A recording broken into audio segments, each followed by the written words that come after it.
Well, brother, I got a great parking spot this morning. I don't know how you did. Good. Well, I'm glad to hear that. Just before we get going, for those of you who are watching online, would love for you to announce yourself in the comments section if you're watching on Facebook.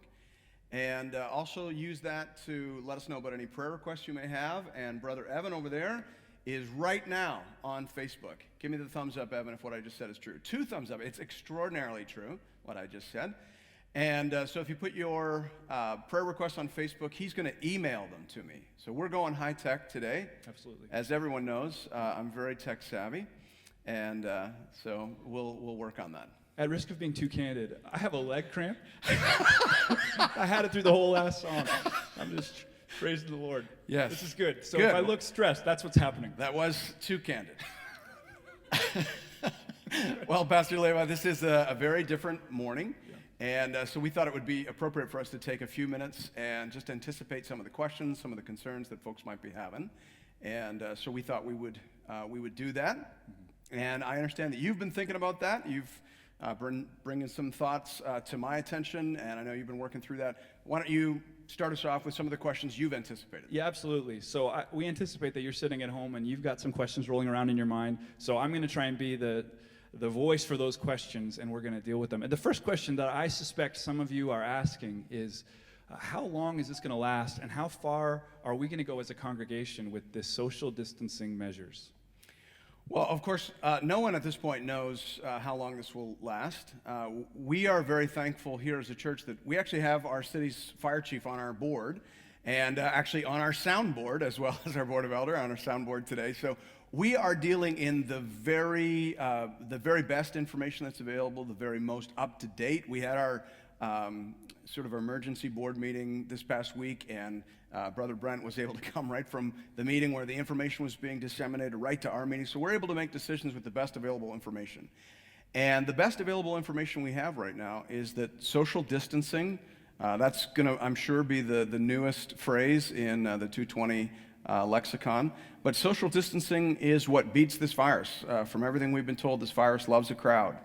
And as long as we can, here in Canada, we're very fortunate.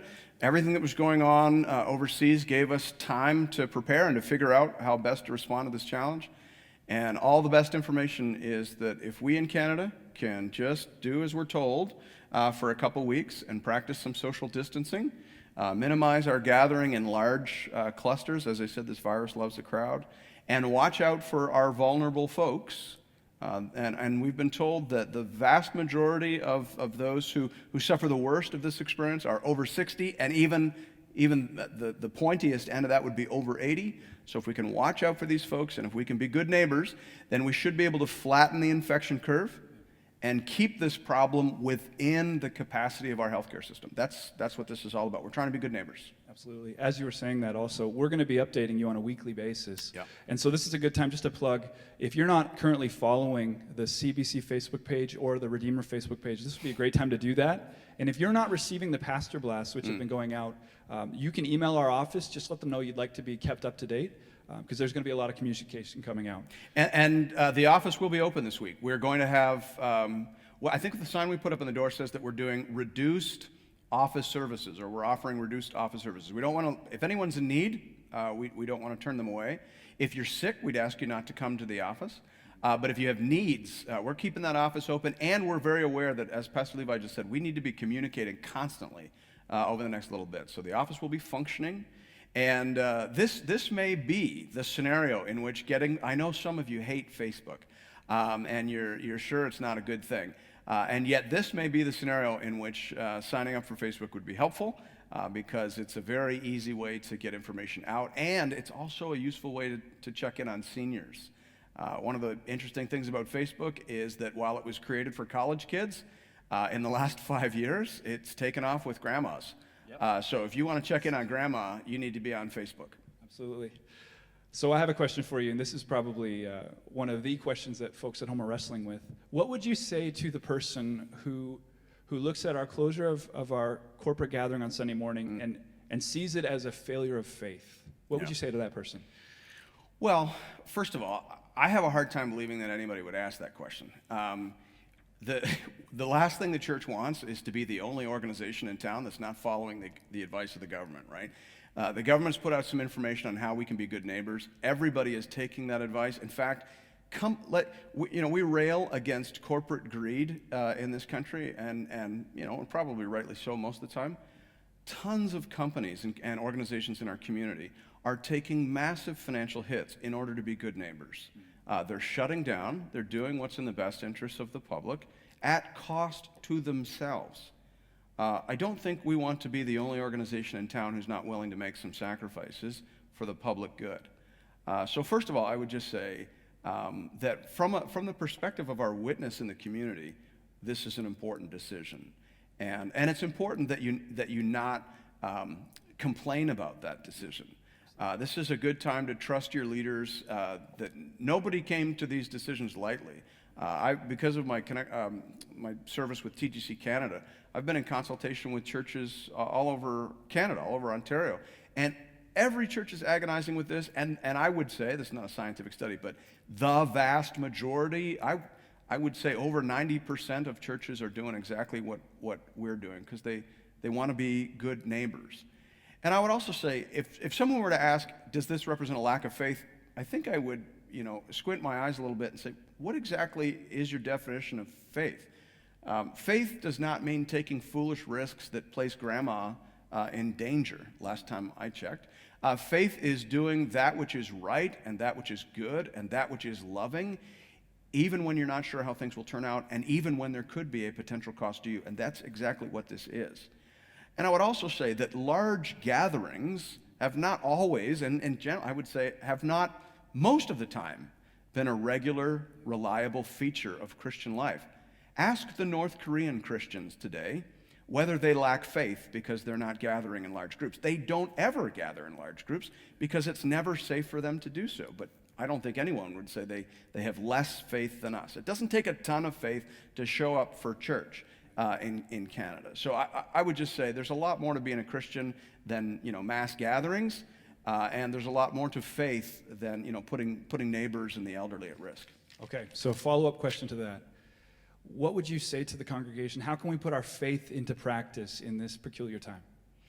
Well, as I said, our James 1:27 ministry is going to ramp up. And in case you're worried about that, as I said, we're so fortunate to be getting great input from our fire chief and from our medical professionals in the community. Our church is really blessed that way. And I have run this past them, and it's a good thing. It's a good thing to check in on vulnerable seniors. So our fire chief, Brent, has offered us some screening procedures that'll make sure that we're not taking infection anywhere, and we'll have some additional safety precautions and sanitary precautions and protocols in place.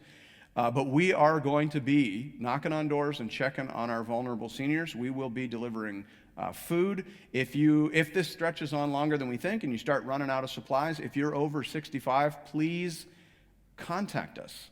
And we will have young, healthy folks run out to the grocery store and get what you need. So we're ramping up this ministry. I've already had multiple people who are actually not part of our regular James 1:27 ministry email me in the last 48 hours, I would say, saying they'd like to sign up. So these are healthy people in the Goldilocks window, right? So they're older than 20, they're younger than 60, and they want to get out there and help.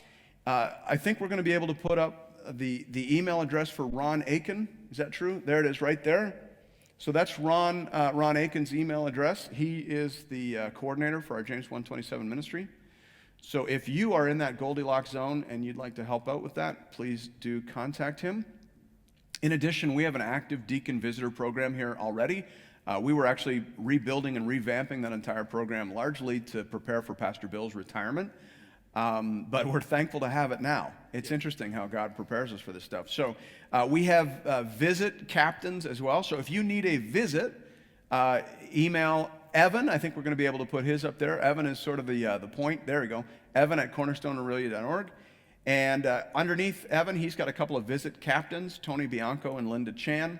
And if you require a visit during this time period, they will get somebody to you forthwith. So there are a variety of ways that we can and will continue to be courageous and compassionate neighbors during this outbreak, however long it happens to last. Yeah, absolutely. Now, Levi, I know that you've been asking the questions here, but also know that you've been putting a lot of thought into this yourself, and you have some ideas that I think you wanted to share. Yeah, there are two ideas in particular I'd love to bring to your attention. First of all, I would just encourage you to recognize that this is a tremendous opportunity for us to reach our neighbors. And so one of the things that my wife and I are doing, we made up this little document that we're going to drop in the mailboxes, which is a little word to our neighbors, telling them if they have any needs. So we're just saying, hey, we've got extra food, we've got some toilet paper if you're in a crisis. If you can't make a shopping run, we'll go for you. Anything we can't think of, we want to pray for you. And we're just going to go and reach out to the folks on our street, because I anticipate, while many people have this well in hand, there are going to be some people on our streets who don't have a network around them. And what a great time for us as a church to say, we can be your network, and we're not going to leave you behind.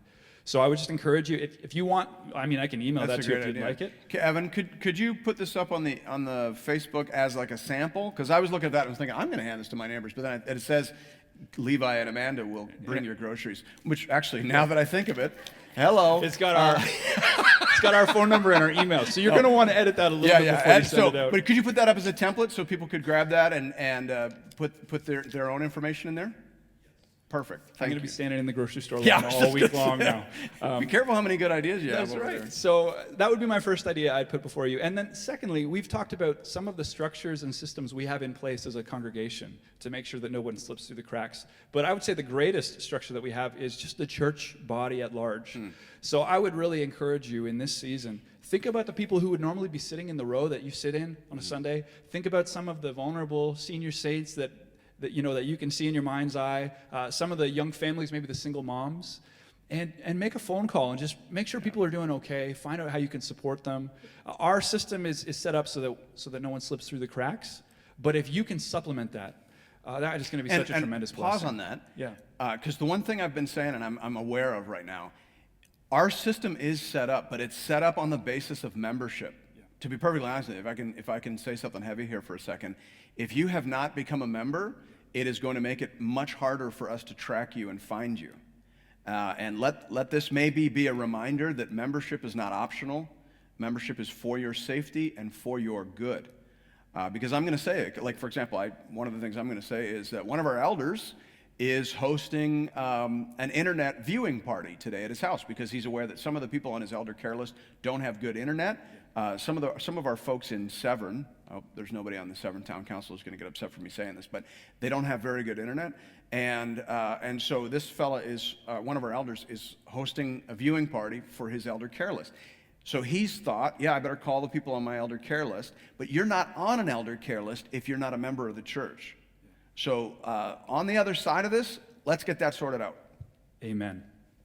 Sorry, that was a bit intense there. No, I'm with you. If you're at home and you're like, well, that's a CBC thing, not a Redeemer thing. It's a Redeemer thing too. Yeah. If you're sitting at home and you're not a member at Redeemer and you're saying, I won't slip through the cracks, recognize it's going to be hard for us to keep track of all those folks. Yeah. So reach out. It's not, you could pursue your membership today. We could send you those papers. That's true, right, Evan? That if folks send you membership slips today, get the process going. Email Evan, as that has already. You know what? If you've got any problems over the next week, just email Evan. Yep. And that's going to get you started. Good. So in addition to the internet parties, one of the things I want to mention is that our elders and pastors will be calling their lists over the next 2 weeks. And so I'm going to say this. If you don't get a call from your elder or pastor, and you should know who your elder or pastor is, all the associate pastors and elders have care lists. If you don't get a call, email me or email Evan. And the reason I say that is because it could be one of two things. Maybe your elder is sick and I need to go check on him, or maybe you're not a member and you think you are, because that happens all the time. People say, well, my elder didn't call me. And we go on the list and we're like, you're not on our list. And so, again, that's another reminder, get that sorted out. Absolutely. Yeah. Now, last thing I'm going to say is just please check in with the website again and again and again. And as we've said, check in on Facebook, because information is going to change on it. We've got a meeting scheduled with our leaders on Wednesday. We're going to review all the most up-to-date announcements from the province and from the federal government and from the municipal government and from our own health officials, and make new recommendations. That'll keep you up to breast as to what groups are meeting. Is my prayer group back on next week? All those things going to be on the website, going to be on the Facebook page. Absolutely. Yeah, good. All right, Brother Evan, I understand that you were going to email me some prayer requests. And they're coming to my, this is marvelous. Technology is just driving us deeper into technology. Here we go. Thank you.